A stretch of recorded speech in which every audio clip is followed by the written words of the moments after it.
जैन साहब, सबसे पहला सवाल तो इसी आज की जो प्रेस रिलीज आई है फॉर्मेशन कमांडर्स कॉन्फ्रेंस की, बड़ी स्ट्रॉन्ग बज़ाहिर तो नज़र आती है। नज़र आ रहा है senior brass they have the evidence against the masterminds, against the planners, और अब उनके पीछे जो है वो जाया जाएगा और ये डिसाइड हो गया है। What's your reaction on this sir? जी हाँ, ये तो पहले भी मतलब पॉलिसी गवर्नमेंट की क्लियर थी। जो आर्मी चीफ ने ही पहले मतलब ये कहा था, आईएसपीआर ने, और दूसरा अपना हमारे इंटीरियर मिनिस्टर साहब ने बहुत क्लियर वर्ड्स में कहा था कि इन लोगों के खिलाफ जो इन्वॉल्व हैं आर्मी की तंसीबात पर हमला करने में, तो उनको पाकिस्तान आर्मी एक्ट के तहत उन पर मुकदमा चलेगा। और अब जो है इसको जरा स्कोप को अनलार्ज कर दिया गया है। उन्होंने कहा जिन लोगों ने इनको इंसाइट किया है, या जो इसके पीछे मास्टरमाइंड्स हैं, या जो इनको कह रहे थे कि आप इस टारगेट पे जाएं और यहाँ पर हमला करें, तो वो उन्होंने जियो फेंसिंग के जरिए से और वीडियो की जो फोटोग्राफ्स वगैरह से उन लोगों को राउंड अप किया है। जिन लोगों को पकड़ा है उनके इन्वेस्टिगेशंस करके उनसे बाकी नाम लिए कि कौन कौन लोग थे जो उनके साथ शरीक थे। तो अब उनके पास काफी मतलब एविडेंस भी जमा हो गया है, और उनका ख्याल ये है कि ये कोई स्पॉन्टेनियस एक्ट नहीं था बाई पब्लिक, ये प्लान था। तो अब वो कहते हैं कि जो इसके हैंडलर्स हैं और इसके मास्टरमाइंड्स हैं उनको भी हम पकड़ेंगे और उनके खिलाफ भी मुकदमा चलेगा। राइट, बट जनरल साहब, आपको लगता है अगर सीनियर ब्रास की जो कलेक्टिव विजडम है वो ये कहती है कि नाकाबिले तरदीद एविडेंस मौजूद हैं, और अब जो मास्टरमाइंड्स और प्लानर्स हैं इनके गिर्द जो है वो घेरा तंग किया जाएगा, या कानून जो है वो अपनी गिरफ्त मजबूत करेगा, तो अब चूंकि अब ये बात कह दी गई है, आपको लगता है कि जो मिलिट्री कोर्ट्स हैं और जो जिस तरह से ट्रायल करने की बात की जा रही है, ट्रायल की गुंजाइश रह जाती है पीछे? जी देखिए ना, ये इसमें तो जाहिर है कि जब ये चीज सामने आ गई और पता चल गया कि कौन मिलिट्री तंसीबात पे हमले कर रहे थे और वो राउंड अप हो गए, तो जाहिर है उनको ऊपर पाकिस्तानी एक्ट के तहत मुकदमा चलेगा, और जिन्होंने ये काम किया है तो उनको उसकी सजाएं मिलेंगी, और उनके हैंडलर्स को भी मेरे ख्याल में जो है वो भी राउंड अप होंगे। यही मतलब आईएसपीआर की रिलीज से तो यही पता चलता है। राइट, बट जनरल साहब, इस बात पे बड़ा इसको क्रिटिकली भी देखा जा रहा है कि वर्कर्स जो हैं वो एक पार्टी के वो जेल में हैं, वो चार्जेस भी फेस कर रहे हैं, लीडर्स बाहर हैं। बेहतर ना होता कि मास्टरमाइंड्स और ये जो प्लानर्स हैं जिनके हवाले से हुकूमत क्योंकि बड़ी क्लियर है, उनकी स्टेटमेंट्स में शुरू दिन से नजर आ रहा है कि किसने किया है, कौन प्लानर्स हैं, कौन मास्टरमाइंड है, कौन अबेटर्स हैं, कौन फैसिलिटेटर्स हैं, तो बेहतर नहीं था कि पहले उनके पीछे जाया जाता? वर्कर्स तो at the end of the day workers ही भुगत रहा होता है। ये आपकी आवाज क्लियर नहीं है, लेकिन जो मैं समझ सका हूँ, मैं रिपीट जो लोग पकड़े गए हैं और उनके बयानात हम स्टिकर देखते रहते हैं कि वो कहते हैं कि जी हमें किसने कहा था कि वहां पर जाओ। तो इस तरीके से उन्होंने स्कोप ऑफ इन्वेस्टिगेशन को एनलार्ज किया है, और वो कहते हैं कि जो जिम्मेदारान हैं ये हमले कराने के या इंसाइट करने के या लोगों को ये टारगेट देने के, तो उनको भी राउंड अप किया जाएगा।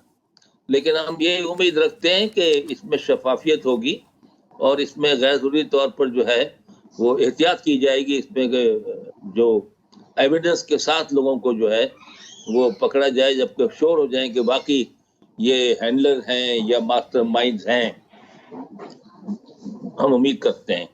जनरल साहब, इस हवाले से और चूंकि मिलिट्री कोर्ट्स में ट्रायल के भी हवाले से हमेशा ह्यूमन राइट्स ऑर्गेनाइजेशंस हो, चाहे वकला बरादरी हो, वो हमेशा से रिजर्वेशंस रखते नजर आए हैं। अभी भी कहा जा रहा है कि जी मुल्क में एटीसी जो एंटी टेररिस्ट कोर्ट्स हैं वो मौजूद हैं, और उसके होते हुए सिविलियंस का मिलिट्री कोर्ट में ट्रायल नहीं हो सकता। आपकी इस पर राय क्या है सर? और आपको लगता है कि एक सिविलियन लीडर जो कि ग्लोबल फेम जिसको हासिल हो, उसको ग्लोबली मतलब इस ट्रायल के इस फेज को ग्लोबली एक्सेप्टेंस हासिल होगी?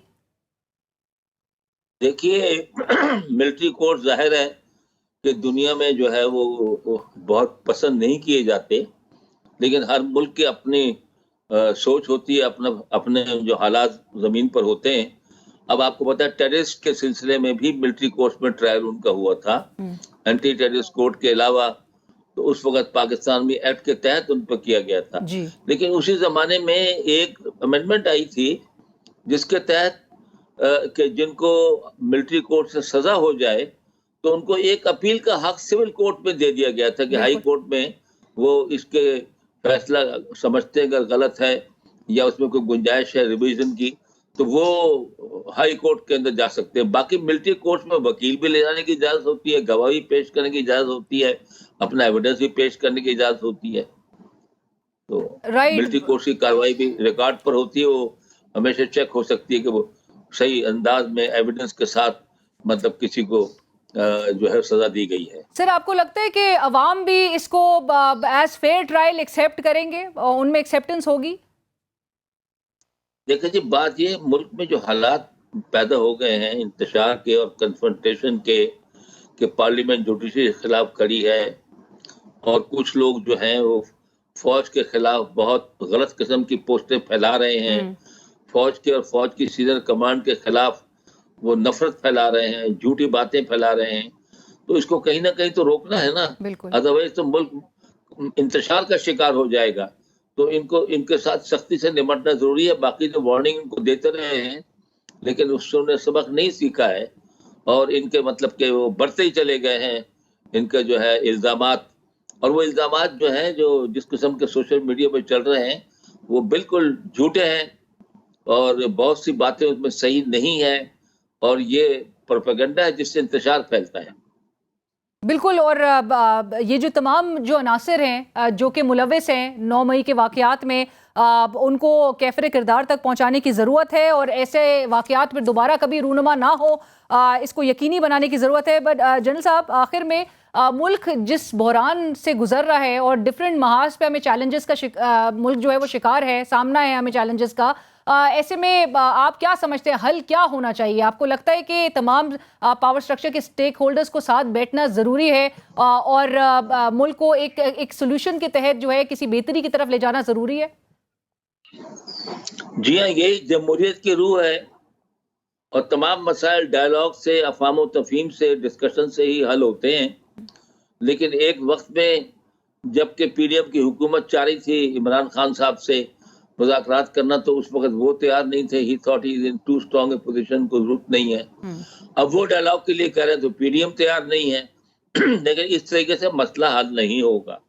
दूसरी बात यह है कि एक इलेक्शन की डेट पर मुत्तफिक होना जरूरी है, कोई ज़ाब्ता इखलाक पर एग्री होना जरूरी है, और ये पार्टियों में जो तोड़ फोड़ करके दूसरे पार्टियों में लोग जा रहे हैं अपने लोगों को तोड़ के अपने साथ मिला रही हैं, तो ये तो कुछ जमहूरियत का अच्छा मतलब की रवायत नहीं हम कायम कर रहे। तो ये बातें हैं, मईशत के ऊपर बातचीत होनी है, ये बातें सारी अफ़वाम तफ़हीम से और डायलॉग से हल हो सकती हैं और इनको डायलॉग करना चाहिए और मौका देना चाहिए डायलॉग को आगे बढ़ने का, और मुतौर तरीके से नेक नियति से मुल्क के मफाद में अपनी अना को बाला ताक रखते हुए अगर हम बैठ के ये तमाम मसाइल का करें तो इसका अच्छा हल निकल सकता है। और असली हल जो इसका यही है कि शफाफ, साफ शफाफ इंतखाबात हो, उसमें एक मजबूत हुकूमत जो है हमारे वजूद में आए और वो मुल्क के मफाद में मजबूत फैसले उठाए, और ये जो फिजा है इबहम की गैर यकीनी फिजा खत्म हो। राइट। जनरल साहब, एक और जो गुज़िश्ता हुकूमत को भी जिस एलिगेशन का सामना था वो ये था कि शायद गुज़िश्ता हुकूमत भी इदारों के साथ एक नेक्सस के अकॉर्डिंगली काम कर रही है और उस वक्त की ऑपोजिशन के खिलाफ जो है वो केसेस बनाए जाते थे और फ्रिवलस केसेस होते थे। चूंकि मौजूदा हुकूमत में वही तमाम केसेस जो हैं वो अदालतों में आपने देखा उनका अंजाम क्या नज़र आया, सब बरी हो गए। और इस वक्त पाकिस्तान तहरीक इंसाफ की भी एलिगेशंस यही हैं, आपने देखा। और जो जिस तरह के पाकिस्तान तहरीक इंसाफ के चेयरमैन की जानिब से भी जो एलिगेशंस लगाए जा रहे थे, चाहे उनके असैसिनेशन अटेम्प्ट्स के भी मुतालिक जो वो इल्ज़ामात आयद कर रहे थे सर्विंग ऑफिसर्स से भी मुतालिक, सो वो बड़े संगीन इल्ज़ामात हैं। आपको लगता है कि ऐसी सूरत हाल में जहाँ पे आपने खुद जिक्र किया कि पार्टीज जो हैं उनके लोग छोड़ के नई पार्टीज तश्कील दी जा रही हैं, नए ग्रुप्स बन रहे हैं, पार्टी से लोग अलहदगी इख्तियार कर रहे हैं, this is all being done organically? देखिए ये बहुत अफसोसनाक बात है। एक बहुत गलत रिवायत हमारे सियासत में घुसाई है पिछले चंद सालों से। पहले सियासत में तहम्मुल था, बुर्दबारी थी, एक दूसरे के बात को सुनने के खंदा पेशानी से पार्लियामेंट के फ्लोर के ऊपर इख्तलाफात करना, अपना पॉइंट ऑफ व्यू बयान करना, दूसरी पार्टी का उसको सुनना, दलील से जवाब देना, ये काफी हद तक खत्म होकर ये हम जातियात पे उतर आए हैं और फिर गंदी लैंग्वेज इस्तेमाल होती है और कोई हद हमने नहीं छोड़ी जाने की। तो ये एक किस्म का इस तरह मखामत पैदा हो गई है सियासत के अंदर। तो ये अच्छी ट्रेडिशन नहीं है और इसमें आपकी बात बिल्कुल सही है कि जो पुराना दौर था इमरान खान साहब की हुकूमत का, उसके अंदर ही बड़ी पकड़ धकड़ थी। उसके अंदर भी बहुत लोग जो कहते थे कि बगैर सबूत के लोग पकड़ लिए जाते हैं, फिर कई कई महीनों जेलों में बंद रहते हैं। तो ये जो ये एक रिवायत इस कदर कायम हुई है, ये सही नहीं है। अभी परवेज इलाही साहब हैं या अमाद हदर के वालिद साहब 82 साल के हैं, न कहीं भाग रहे हैं, न कहीं दौड़ रहे हैं, यहीं मौजूद हैं। जब कोई उनको बुलाएगा किसी सिलसिले में, कोर्ट बुलाएगा कोई, तो आ जाएंगे। या अपना इमरान खान साहब को जिस तरह धक्के देकर ले जा रहे थे वो, या परवेज इलाही साहब को धक्के देकर वो ले जाते थे, ये मतलब कोई अच्छे सीन नहीं है। इसको देखकर हम कहते हैं कल तो चीफ मिनिस्टर थे, आज इनको ये धक्के पड़ रहे हैं। ये अच्छी रिवायतें हम कायम नहीं कर रहे हैं। ये हमको इससे पीछे हट जाना चाहिए और वापस जो है कोई तहम्मुल, बर्दारी और शाइस्तगी की तरफ बढ़ना चाहिए।